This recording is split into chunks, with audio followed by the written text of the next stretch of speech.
النبي في الغار والمزار أفضل الصحابة بالتحقيق خليفة النبي بلا فصل إمامنا أبي بكر الصديق وعلى الناطق بالصواب والعادل بالكتاب إمامنا بالحق عمر بن الخطاب وعلى صاحب الحياء وناشر القرآن الشهيد المظلوم حين تلاوة الفرقان إمامنا عثمان بن عفان وعلى صاحب السيف والقضاء وناشر العلم والهدى أسد الله الغالب إمامنا علي بن أبي طالب رضي الله. أما بعد فأعوذ بالله من الشيطان الرجيم بسم الله الرحمن الرحيم ما كان محمد أبا أحد من رجالكم ولكن رسول الله وخاتم النبيين. قال سيدنا رسول الله صلى الله عليه وسلم أنا خاتم النبيين لا نبي بعدي. صدق الله مولانا العظيم وصدق رسوله النبي الأمي الكريم ونحن على ذلك لمن الشاهدين والشاكرين والذاكرين والحمد لله رب العالمين.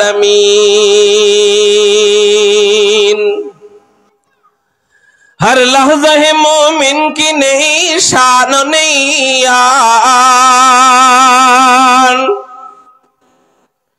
हर लहज़ा है मोमिन की नई शान नैयान। किरदार में अल्लाह की बुरहान, गुफ्तार में किरदार में अल्लाह की बुरहान।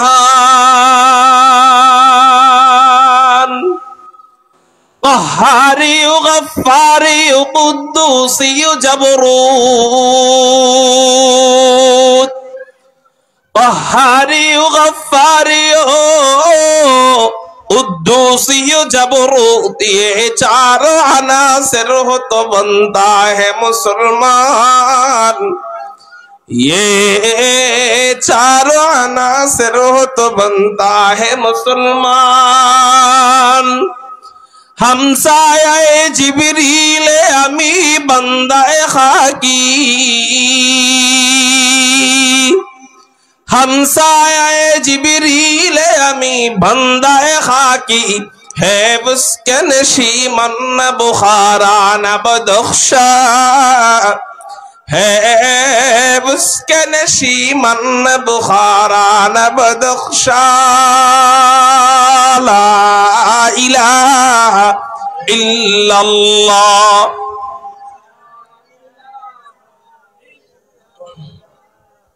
একটু আকাশ পাতাল প্রকম্পিত করে জিকির করি লা ইলাহা ইল্লাল্লাহ।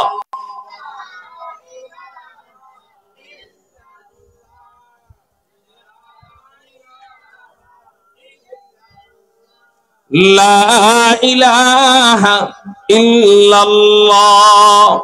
तेरे महबूब की यारब, तेरे महबूब की यारब शबाहत लेके आया हो, हकीकत उसके तू करमई सूरत लेके आया हो। न अज़मत लेके आया हो, न शौकत लेके आया हो, न अज़मत लेके आया हो, न शौकत लेके आया हो, मोहब्बत लेके आया हो। मोहब्बत लेके आया हो ला इलाहा इल्लल्लाह।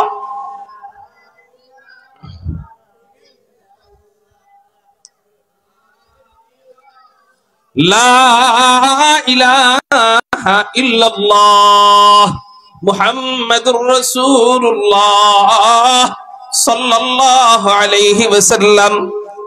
अल्हम्दुलिल्लाह, अल्लाह जल्ला जलालुहु अम्मा नवालुहुर दरबारे लाख कोटी शुक्रिया আদায় করি যে মহান রব্বে করিম আমাদেরকে জেঠাগ্রাম মৌলভীপাড়া সমাজ কল্যাণ যুব সংগঠন নাসিরনগর ব্রাহ্মণবাড়িয়ার উদ্যোগে খতমে নবুয়ত মহাসম্মেলনে রব্বে কায়নাত রব্বে করিম আমাদেরকে আসবার এবং বসবার তৌফিক দান করেছেন।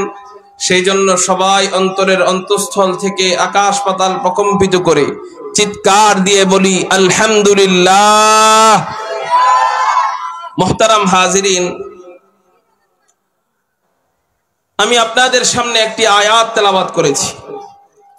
আল্লাহ পাক রব্বুল আলামিন পবিত্র কুরআনুল কারীমের মধ্যে আমাদের নবীজিকে উদ্দেশ্য করে বলেন, আউযু বিল্লাহি মিনাশ শাইতানির রাজীম, বিসমিল্লাহির রহমানির রহিম। মা কানা মুহাম্মাদুন আবা আহাদিম মির রিজালিকুম ওয়ালাকির রাসূলুল্লাহ ওয়া খাতামান নাবিয়্যিন। কথা খুব মনোযোগ দিয়ে শুনবেন। কমিটিদের কাজ করবে, স্টেজের মেহমানরা স্টেজে আসবে যাবে, কিন্তু আপনাদের কাজ একটাই, বয়ান মনোযোগ দিয়ে আমলের নিয়তে শোনা। মুহতারাম হাজিরিন, আল্লাহ নবীজিকে বলতেছেন, নবীজিকে উদ্দেশ্য করে বলতেছেন, মা কানা মুহাম্মাদুন আবা আহাদিম মির রিজালিকুম। মুহাম্মদ কোন বালেগ পুরুষের পিতা নয়। বলেন সাল্লাল্লাহু আলাইহি ওয়াসাল্লাম। মুহাম্মদ সাল্লাল্লাহু আলাইহি ওয়াসাল্লাম কোন বালেগ পুরুষের, তাহলে তিনি কে? আল্লাহ বলতেছেন ওয়ালাকির রাসূলুল্লাহ, তিনি আল্লাহর রাসূল।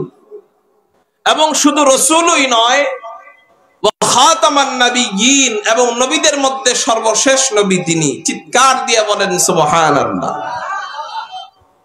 আল্লাহ পাকের এই আয়াতের শেষ অংশের কোনো ব্যাখ্যা করার সুযোগ নেই। ওয়ালাকির রাসূলুল্লাহ ওয়া খাতামান নাবিয়্যিন, এটার কোনো ব্যাখ্যা করার সুযোগ নেই যে আমার নবী কোন অর্থে রাসূল, আমার নবী কোন অর্থে শেষ নবী। এগুলা ব্যাখ্যা করতে গেলে কুফরি হয়ে যাবে। এখানে ব্যাখ্যা করার কোনো সুযোগ নাই। আল্লাহ বলছেন নবীদের মধ্যে শেষ নবী, বাস ব্যাখ্যা ছাড়াই মানতে হবে আমার নবী নবীদের মধ্যে সর্বশেষ নবী। এটা যদি কেউ বিশ্বাস না করে তাহলে সে বিনা নোটিশে কাফের হয়ে যাবে। আর তার ব্যাপারে যদি কারো সন্দেহ থাকে যে এই ব্যক্তিটা নবীজিকে শেষ নবী হিসাবে মানে না, তারপরে সে কি কাফের নাকি মুসলমান, এই সন্দেহ যে লালন করবে সেও কাফের হয়ে যাবে। তাহলে আমার নবী শেষ নবী, এই কথাকে অস্বীকার করার কোনো সুযোগ নাই। কিন্তু দুঃখজনক হলেও সত্য, আমাদের নবীজি সময় থেকে নিয়ে এই পর্যন্ত বহু কাযযাব, বহু দাজ্জাল আমার নবীর খতমে নবুয়তকে নিয়ে প্রশ্নবিদ্ধ করেছে, আমার নবীর খতমে নবুয়ত সম্পর্কে কুমন্তব্য করেছে, কুরুচিপূর্ণ মন্তব্য করেছে এবং অস্বীকার করেছে। বিশ্বে বড় বড় দাজ্জাল এসেছে। হ্যাঁ, দাজ্জাল তিন প্রকার। এর মধ্যে একটা দাজ্জাল হলো যে নাকি নবীজিকে অস্বীকার করে, খতমে নবুয়তকে অস্বীকার করে। এইরকম দাজ্জাল পৃথিবীতে অনেক এসেছে। তবে এদের মধ্যে সবচেয়ে বড় লিডার, বড় গডফাদার, বড় কুলাঙ্গার, ওর নাম হলো মির্জা গোলাম আহমদ কুলাঙ্গার কাদিয়ানি। ওর নাম কি? মির্জা গোলাম আহমদ কাদিয়ানি নয়, লাগাইতে হবে কুলাঙ্গার, কারণ চোরকে চোর বললে গুনাহ হবে না। মির্জা গোলাম আহমদ কুলাঙ্গার কাদিয়ানি। এই কাদিয়ানি সর্বপ্রথম দাবি করেছিল, ওরে একটা কিতাব আছে, কিতাবের নাম রুহানি খাজায়েন। ঠিক আছে তো? এই রুহানি খাজায়েনের মধ্যে ওর সর্বপ্রথম দাবি, রাআইতুনি ফিল মানামি আইনাল্লাহ, আমি স্বপ্নে দেখলাম আমি নিজেই আল্লাহ। নাউজুবিল্লাহ বলেন। কে বলে? কে? এই মির্জা গোলাম আহমদ কাদিয়ানী। রাআইতুনি ফিল মানামি আইনাল্লাহ, আমি স্বপ্নে দেখলাম আমি নিজেই আল্লাহ। ওয়া তায়াক্কানতু আন্নানি হুয়া, এবং আমি পরবর্তীতে নিজেকে খোদাই ভাবা শুরু করলাম। নাউজুবিল্লাহ বলেন। এই হলো ওর প্রথম দাবি। ওর দ্বিতীয় দাবি, যখন দেখে খোদা দাবি করে কোনো লাভ হইতেছে না, কারণ ওরে হিন্দুরাও বিশ্বাস করে না ও খোদা, কারণ খোদা যে হয় সে হবে সুদর্শন, আর ওর হলো এক চোখ কানা। ওর এক চোখ কি? কানা। কানা আবার খোদা কেমনে হয়? যার নিজেরই এক চোখ কানা, সে আবার মানুষের শরীর ভালো করে দিব কেমনে, চোখ ভালো করবো কেমনে, মাথা ভালো করবো কেমনে, সুস্থতা দান করবে কেমনে? খোদার হাতে তো সব ক্ষমতা। অতএব ও খোদা হইতে পারে না। হিন্দুরাও বিশ্বাস করে না, মুশরিকরাও বিশ্বাস করে না যে ও খোদা। শেষে দেখে এটা নিয়ে ব্যবসা কইরা বেশি দূর আগাইতে পারতেছে না। শেষে সিদ্ধান্ত নিল, না, খোদা থেকে অন্য কিছু দাবি করতে হবে। ওর আরেকটা কিতাব আছে, কিতাবের নাম মালফুজাত। এই কিতাবের 5 নম্বর খণ্ডে ও আরেকটা দাবি করলো, কি? হামারে দাবি কে হাম নবী और রসুল। চিৎকার দিয়ে বলেন নাউজুবিল্লাহ। আমার দাবি এইটা যে আমি নবী এবং রসুল। চিৎকার দিয়ে বলেন নাউজুবিল্লাহ।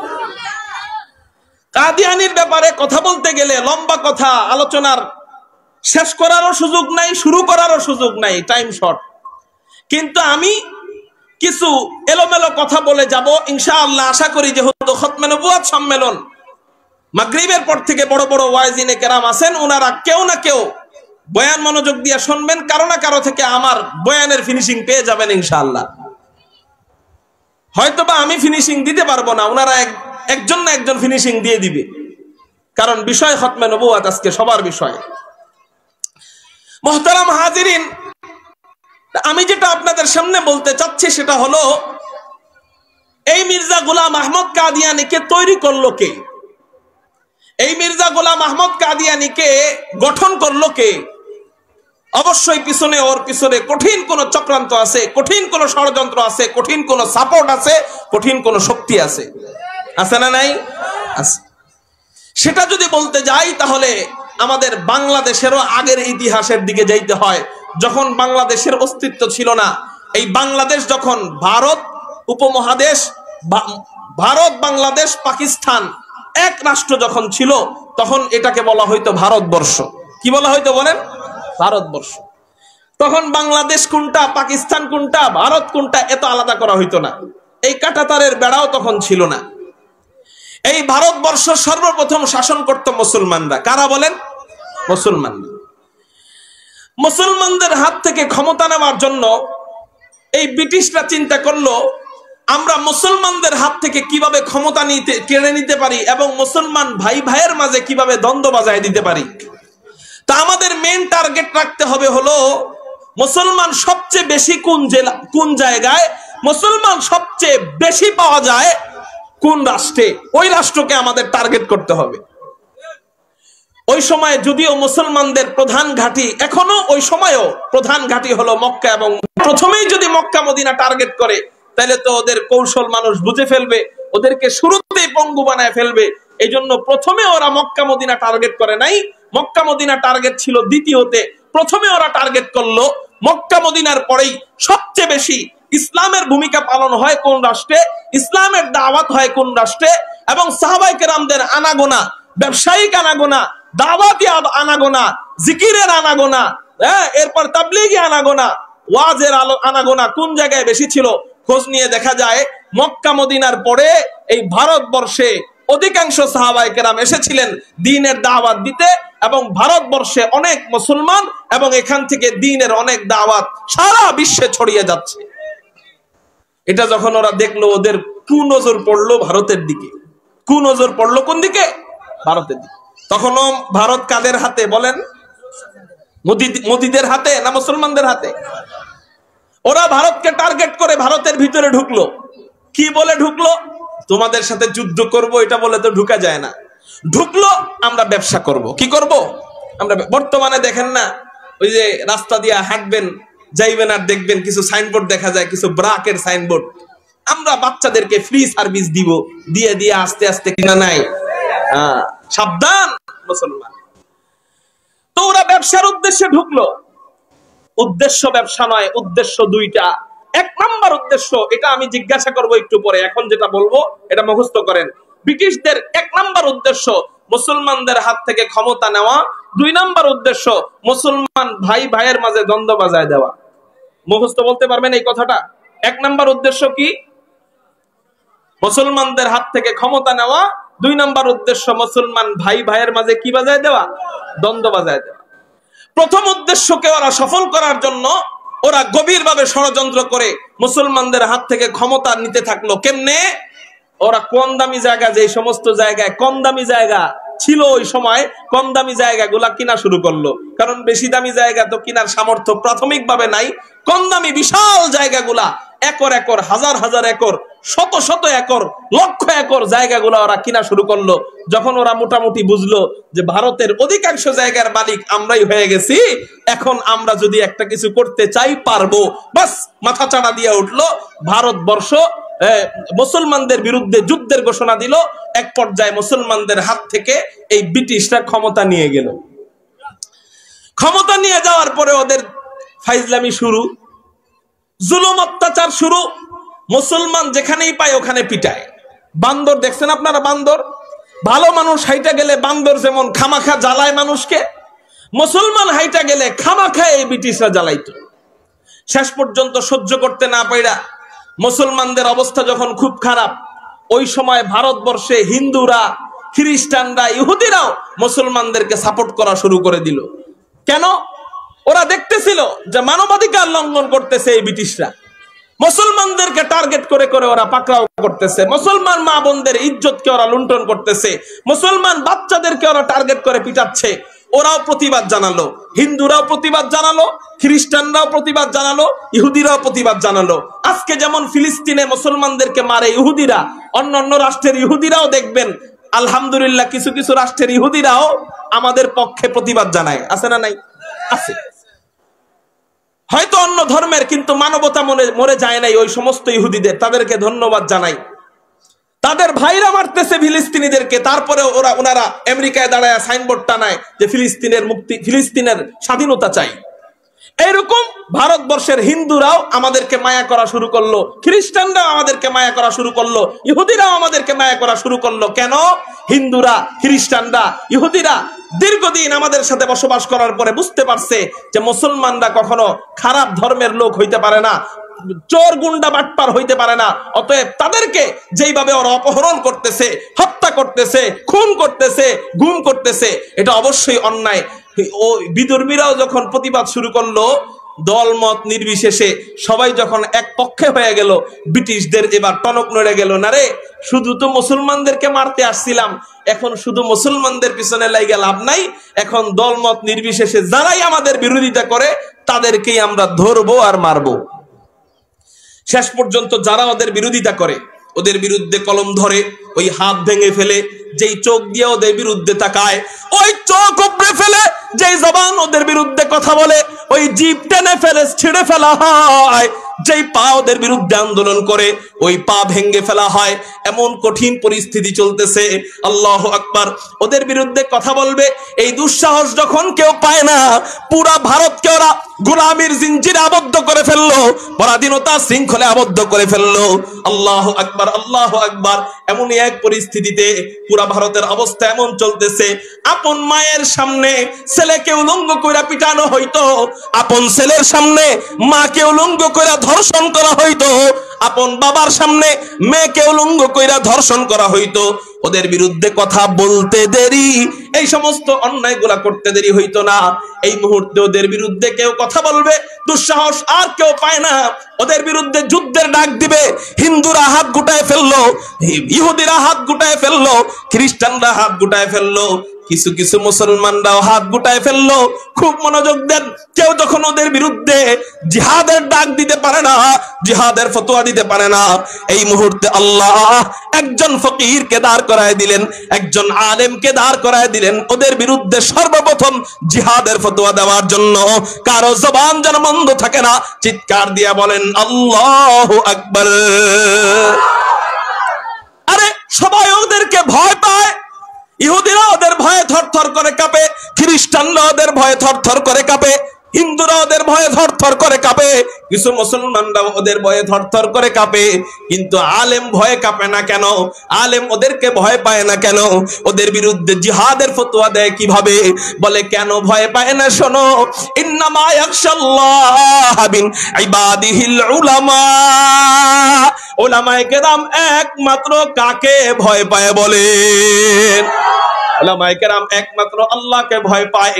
তো আল্লাহকে যারা ভয় পায় তাদের দুনিয়ার কোনো টেনশন নাই, দুনিয়ার কোনো ভয় তাদের কাজে লাগে না, দুনিয়ার কোনো মামলা মুকদ্দম মামলা হামলা তাদেরকে নাস্তানাবুদ করতে পারে না। এই মুহূর্তে জিহাদের ডাক দিল, জিহাদের ফতোয়া দিল, তার নাম কি? বলে আমাদেরই পূর্বসূরি, আমরা তাদের ওই উত্তরসূরি। তার নাম হলো হযরত শাহ আব্দুল আজিজ মুহাদ্দিসে দেহলভী রাহমাতুল্লাহি আলাইহি। সর্বপ্রথম ইংরেজদের বিরুদ্ধে জিহাদের ফতোয়া দেয়, সর্বপ্রথম ইংরেজদের বিরুদ্ধে জিহাদের ফতোয়া দেয়। উলামায়ে কেরাম আমাদের জন্য কি করছে?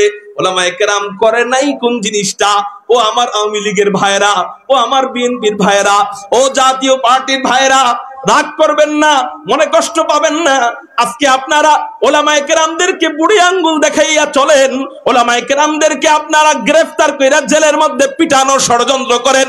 কিন্তু শুনে নেন, সর্বপ্রথম যদি ব্রিটিশদের বিরুদ্ধে উলামায়ে কেরামদের ফতোয়া এবং জিহাদের ভূমিকা না থাকতো, এই বাংলাদেশ পাকিস্তানের কোনো অস্তিত্বই থাকতো না।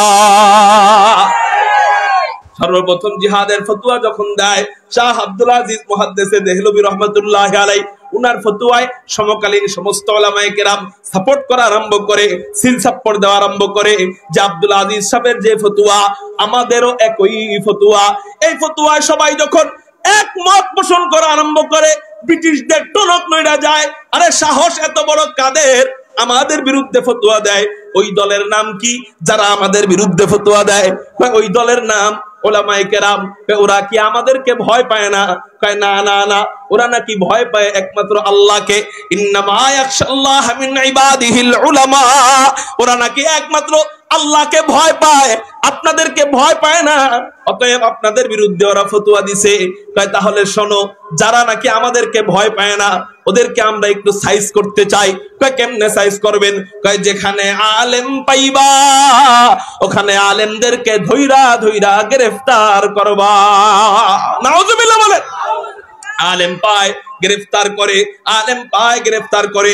এক পর্যায়ে এমন হয় পুরা ভারতবর্ষের সমস্ত জেলখানা ফিল আপ হয়ে যায়।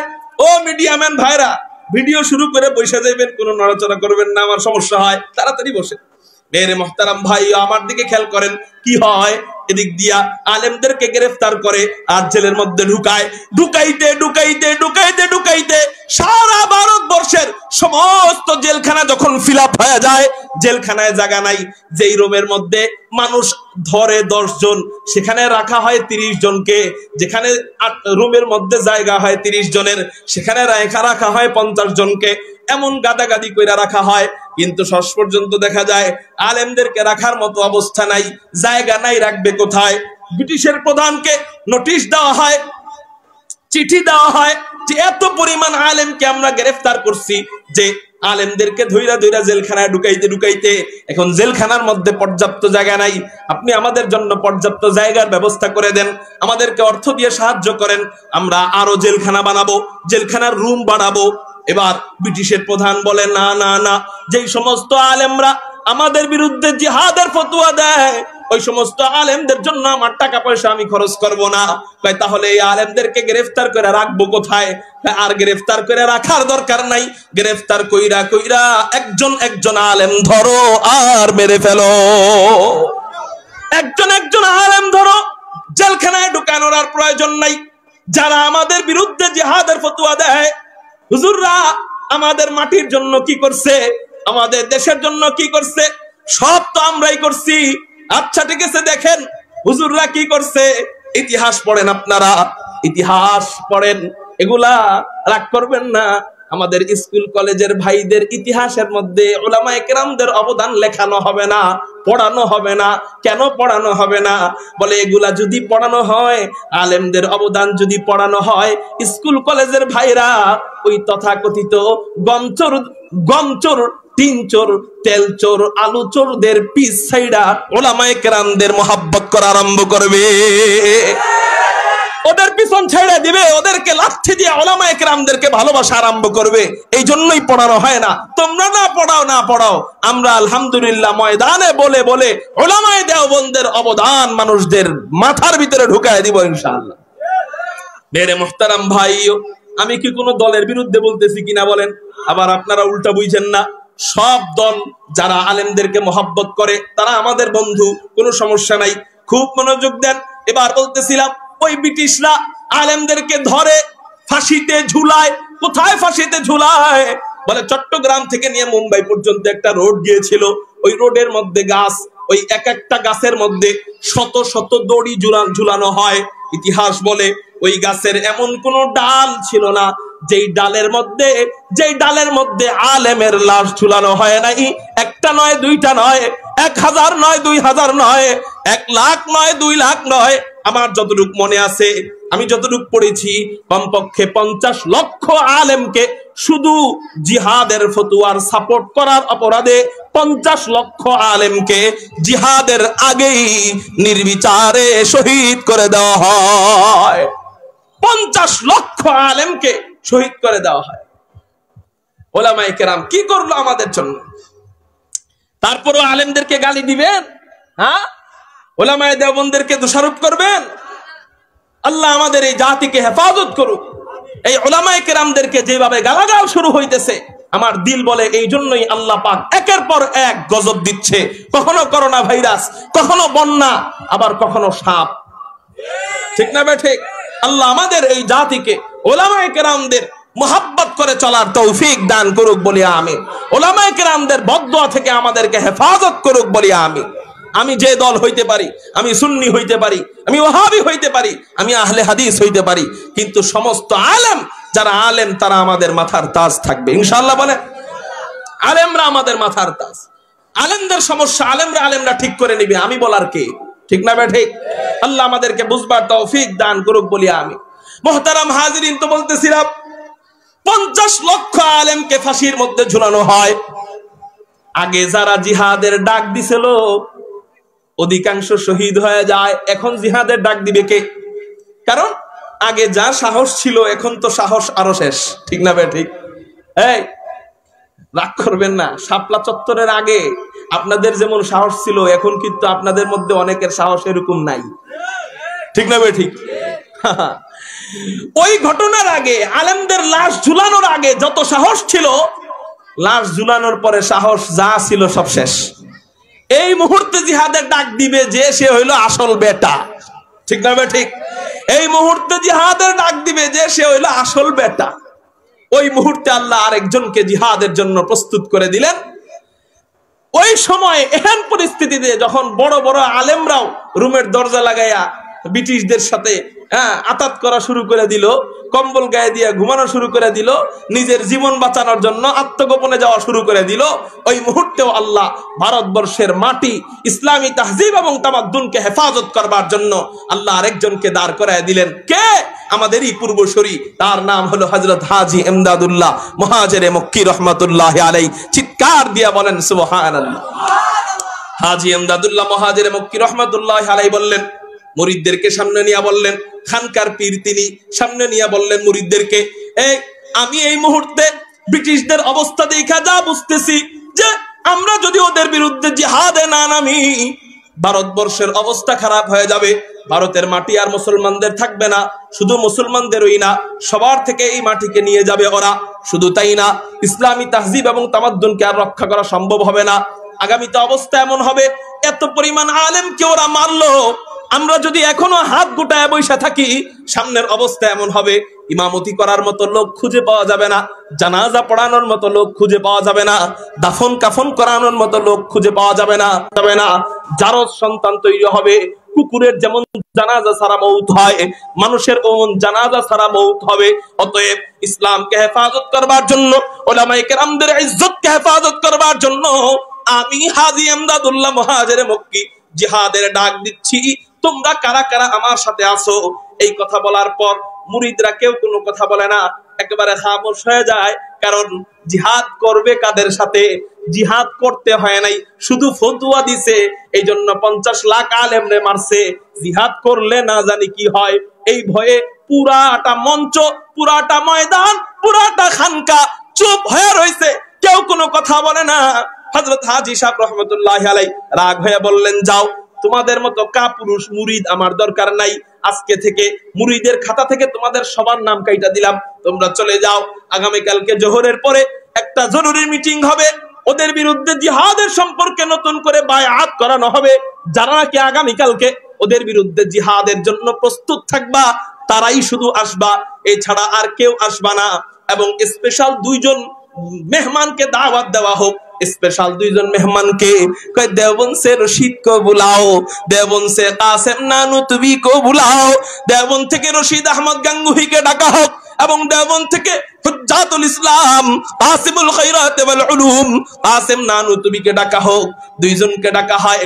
পরের দিন জোহরের নামাজের পর মিটিং হয়। হযরত হাজী সাহেব রাহমাতুল্লাহি আলাইহি বললেন যে এই মুহূর্তে আমাদের জন্য জিহাদ করা জরুরি, তোমরা কি বলো? আপনারা আমার দিকে তাকান, তোমরা কি বলো? সবাই চুপ হয়ে যায়। মাঝখান থেকে আওয়াজ আসে, হযরত আমাদের কাছে তো কোনো অস্ত্র নাই, আমরা জিহাদ করব কি দিয়া? আমাদের কাছে তো কোনো বুলেট নাই, আমরা জিহাদ করব কি দিয়া? আমাদের কাছে তো সৈন্যবাহিনী নাই, আমরা জিহাদ করব কি দিয়া? হযরত বললেন, তোমরা চুপ থাকো। আমার ভাই কাসেম নানুতবি, তুমি বলো এই মুহূর্তে আমাদের জন্য কি করা প্রয়োজন? হযরত কাসেম নানুতবি কে? কাসেম নানুতবি হলো দারুল উলুম দেওবন্দ মাদ্রাসার প্রতিষ্ঠাতা, পরিচালক, প্রথম মুহতামিম। ওনার নাম হযরত কাসেম নানুতবি। আমরা নামের শেষে কাসেমি নাম লাগানোর জন্য পাগল হয়ে যাই। যেই কাসেমি, ওই কাসেম হলো কাসেম নানুতবি রহমাতুল্লাহি আলাইহি। এই কাসেম নানুতবি রহমাতুল্লাহি আলাইহি বললেন, হযরত আপনার যেই ফতোয়া আমারও সেই ফতোয়া, আপনার যেই রায় আমারও সেই রায়। এই মুহূর্তে ইসলামকে হেফাজত করবার জন্য, মুসলমানদেরকে হেফাজত করবার জন্য, এই মাটিকে হেফাজত করবার জন্য জিহাদের কোনো বিকল্প নাই। হযরত আমরা জিহাদ করব। হযরত ইমামে রব্বানি রশিদ আহমদ গাঙ্গুহির দিকে তাকায় হাজী এমদাদুল্লাহ মুহাজিরে মক্কি বলেন, রশিদ আহমদ তুমি কি বলো? হযরত রশিদ আহমদ গাঙ্গুহি বলেন, আমার ভাই কাসেম যা বলে আমিও তা বলি। আমার ভাই কাসেমের যেই রায় আমারও একই রায়, অর্থাৎ আমিও এখন জিহাদের জন্য সম্পূর্ণ প্রস্তুত আছি। চিৎকার দিয়ে বলেন সুবহানাল্লাহ। জামানার 3 শ্রেষ্ঠ মুরব্বী একত্র হয়া, জামানার 3 শ্রেষ্ঠ মুরব্বী একত্র হয়া জিহাদের ফতোয়া দেয়, জিহাদের ডাক দেয়। আজকে মনে করতে পারো কেউ উজানি, কেউ চরমনাই, কেউ জমিয়ত, কেউ খেলাফত, আল্লাহু আকবার, হতে পারে আলাদা আলাদা, কিন্তু শুনে রাখো, শুনে রাখো, যখন আমরা খানা খাই, আমাদের আঙ্গুল 5টা ছোট বড় আলাদা হইতে পারে, কিন্তু খানা খাওয়ার জন্য আমরা এই 5 আঙ্গুল একত্রে একসাথে ধইরা ভূমিকা পালন করি। শুইনা নাও, শুইনা নাও, হইতে পারি আমরা হেফাজত, হইতে পারি আমরা চরমনাই, হইতে পারি আমরা ওয়াহাবি, হইতে পারি আমরা সুন্নি, কিন্তু ইসলামের বিরুদ্ধে কেউ কথা বলবে, খতমে নবুয়তের বিরুদ্ধে কেউ কথা বলবে, সবাই এক প্ল্যাটফর্মে এসে খতমে নবুয়তের জন্য, ইসলামকে হেফাজত করবার জন্য, উলামায়ে কেরামদের সম্মানকে হেফাজত করবার জন্য রক্ত দিতে প্রস্তুত আছে ইনশাআল্লাহ, রক্ত দিতে প্রস্তুত আছে ইনশাআল্লাহ।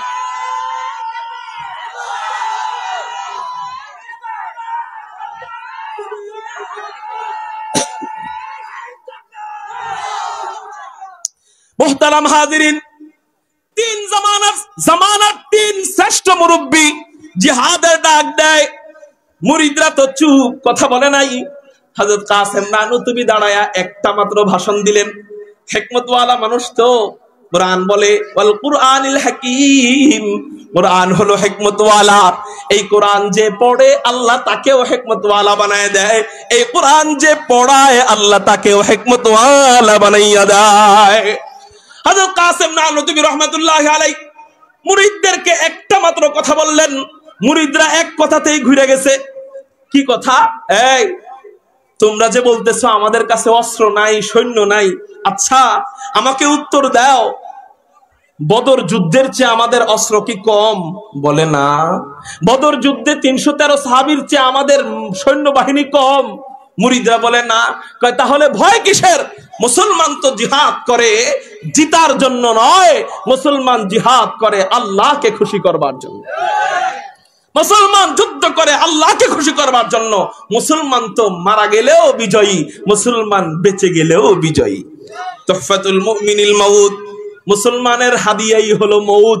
অতএব মউতকে এত ভয় পেয়ে লাভ নাই, জিহাদের জন্য নাইমা যায়। হযরত হারাম বিন মিলহান, সাহাবী হারাম বিন মিলহান, ওনার গলার মধ্যে ছুরি ধরা হয়, ফিনকি দিয়ে রক্ত বের হয়।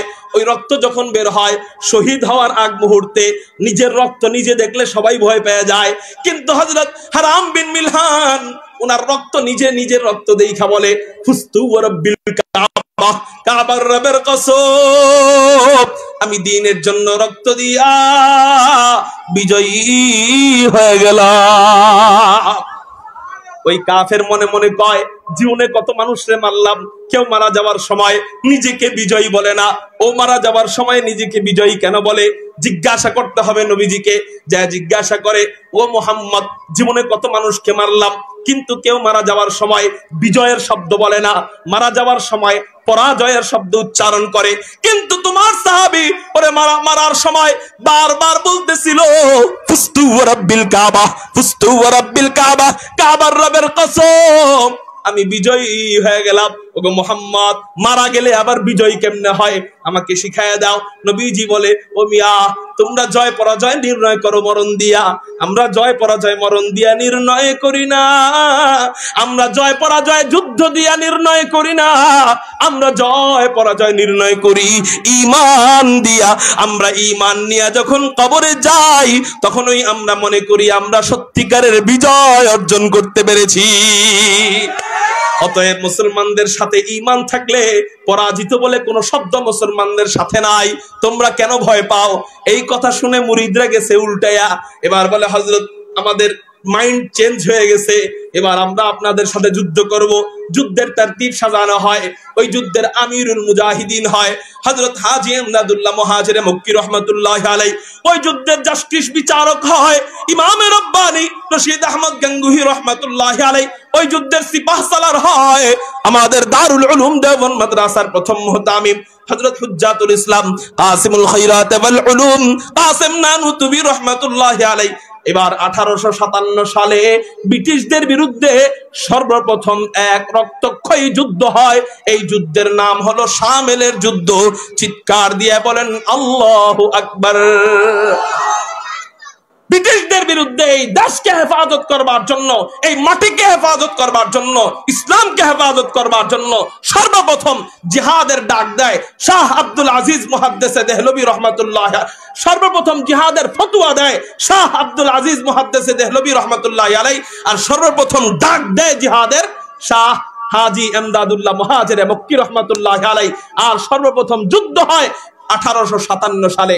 চিৎকার দিয়া বলেন আল্লাহু আকবার। এই যুদ্ধে অনেক বড় বড় আকাবিরিনে কেরাম শহীদ হয়। এর মধ্যে একজনের নাম হলো হযরত হাফেজ জামেন শহীদ রাহমাতুল্লাহি আলাইহি। সময় থাকলে আরো শোনাইতাম, কিন্তু এগুলা বলা আমার মেন উদ্দেশ্য না। এটা হলো আমার সামনের কথা বোঝানোর ভূমিকা। এই ভূমিকা না বললে সামনের কথা বুঝতেন না। এতক্ষণ পর্যন্ত এই কথা কেন বললাম এখন বুঝবেন। যুদ্ধ যখন হয় ব্রিটিশরা চিন্তা করে উলামায়ে কেরামদেরকে দমন করবার জন্য ইহুদিদেরকে দমন করে ফেলছি, হিন্দুদেরকে দমন করে ফেলছি, খ্রিস্টানদেরকে দমন করে ফেলছি, কিন্তু উলামায়ে কেরামদেরকে দমন করবার জন্য 50 লাখ আলেমকে মারলাম, দমন হইল না। উলামায়ে কেরামদেরকে দমন করবার জন্য শামেলের যুদ্ধে শরীক হইলাম, তাও দমন হইল না। আজকে দেখতে যদিও আলেম কম দেখা যাইতেছে, কিন্তু আমার দিল বলে, মানে ব্রিটিশরা বলতেছে, আমাদের দিল বলে আবার 2 দিন পরে ওরা মাথা চারা দিয়ে উঠবে, আবারও আমাদের বিরুদ্ধে যুদ্ধ করবে। এই জন্য আমরা আমাদের দ্বিতীয় কৌশল অবলম্বন করা শুরু করে দেই। কারণ আমাদের মনে হইতেছে উলামায়ে কেরাম যেইভাবে যুদ্ধের ডাক দেওয়া শুরু করছে, কয়েকদিন পরে আমরা আর থাকতে পারবো না। বাস্তবতা তো তাই। ব্রিটিশরা কি এখন থাকতে পারছে? আছে? ভারত, বাংলাদেশ, পাকিস্তানে আছে ব্রিটিশদের চালাবেলা? নাই, চলে গেছে সব। তো ওরা ঠিকই চিন্তা করছে যে আমরা মনে হয় থাকতে পারবো না, যদিও কোন রকম আসি গায়ের জোরে, কিন্তু 2 দিন পরে আলেমদের হাতে আমাদের নাস্তানাবুদ হতে হবে। হ্যাঁ, আলহামদুলিল্লাহ, পরবর্তীতে শাইখুল হিন্দ মাহমুদুল হাসান দেওবন্দি রহমাতুল্লাহি আলাইহি, আওলাদে রাসূল কুতবে আলম হযরত হুসাইন আহমদ মাদানী রহমাতুল্লাহ আলাইহি, উনাদের হাতে ওদের নাস্তানাবুদ হতে হয়েছে। ওদের ধারণাই সত্য হয়েছে যে আলেমদেরকে যদি আমরা মূল গোড়া থেকে মূল উৎপাটন করে না দেই, 2 দিন পরে আমাদের নাস্তানাবুদ হতে হবে। এই মূল গোড়া থেকে মূল উৎপাটন, এখানে আমার মেন কথা। 2 মিনিট খুব মনোযোগ। ব্রিটিশরা কয়টা টার্গেট নিয়ে আসছিল? 1 নাম্বার কি, 2 নাম্বার কি? জোরে বলেন, যারা শোনে নাই তারা শুনে যাবে। 2 নাম্বার কি? আলেমদের মাঝে, মুসলমানদের মাঝে ভাই ভাই কি লাগাই দিবে? দ্বন্দ্ববাজি। প্রথম টার্গেট ওরা বাস্তবায়ন করার চেষ্টা করলো, কিন্তু শেষ পর্যন্ত ওরা আর এই দেশে থাকতে পারলো না। দ্বিতীয় টার্গেট বাজায় দিবে, মুসলমানের মাঝে দ্বন্দ্ব বাজায় দিবে। এই জন্য কি করা যায়? এই জন্য চিন্তা করলো, যুদ্ধ কইরা মনে হয় মুসলমানদের সাথে পারুম না, দ্বিতীয় টার্গেট আমরা পূরণ করে যাই। সেটা হলো আমরা 3টা বীজ ভারতবর্ষে বপন করে যাই। এই 3টা বীজ থেকে যখন গাছ হবে, এই গাছ থেকে যখন ফল ধরবে, এই ফল যারাই খাবে তাদের ঈমান গুলা ধ্বংস হয়ে যাবে। ওরা ওদের ভিতর থেকে 3 জন মেধাবী ছেলেকে আলেম বানালো। এর মধ্যে একজনের নাম হলো হুসাইন আহমদ বাটালবি, এর মধ্যে আরেকজনের নাম হলো আহমদ রেজা খান বেরলবি, এর মধ্যে আরেকজনের নাম হলো, সবার ব্যাখ্যা করতেছি না, সবার ব্যাখ্যা করলে এখানে ঝামেলা হইব। এর মধ্যে আরেকজনের নাম হলো, যেটা ব্রিটিশদের ভিতর থেকে মুসলমানের মাঝে ফিতনা লাগানোর জন্য আলেম তৈরি করলো, এর মধ্যে 3 নাম্বার জন সবচেয়ে বড় হারামখোর, ওর নাম হলো মির্জা গোলাম আহমদ কুলাঙ্গার কাদিয়ানি। তাহলে এবার বলেন, মির্জা গোলাম আহমদ কাদিয়ানিকে তৈরি করলো কারা? ব্রিটিশরা। এই ব্রিটিশদের জন্ম হলো মির্জা গোলাম আহমদ কুলাঙ্গার কাদিয়ানি। এই কাদিয়ানির দোসররা বর্তমানে বাংলাদেশে এখনো ঘোরাফেরা করতেছে এবং মুসলমানদের ঈমানকে হরণ করার জন্য চেষ্টা করতেছে। সরকারকে আমি বলবো, সরকার আপনিও তো ব্রিটিশ বিরোধী, আপনার বাবাও তো ছিল ব্রিটিশ বিরোধী, অতএব আপনিও চান না ব্রিটিশের চেলারা বাংলাদেশে কাজ করুক, আমরাও চাই না ব্রিটিশের চেলারা বাংলাদেশে কাজ করুক। হ্যাঁ, ওরা ওদের ধর্ম পালন করুক, অসুবিধা নাই, কিন্তু মুসলমান নাম দিয়া মুসলমানদের বদনাম করবে, মুসলমান নাম দিয়া খাতমে নবুয়াতকে অস্বীকার করবে, এটা আমরা মেনে নিব না। যদি প্রয়োজন হয় উলামায়ে কেরাম যদি নবীর ইজ্জতকে হেফাজত করবার জন্য রক্ত দিতে ডাক দেয়, কারা কারা রক্ত দিতে প্রস্তুত আছেন? আল্লাহু আকবার বলে 2 হাত আল্লাহ।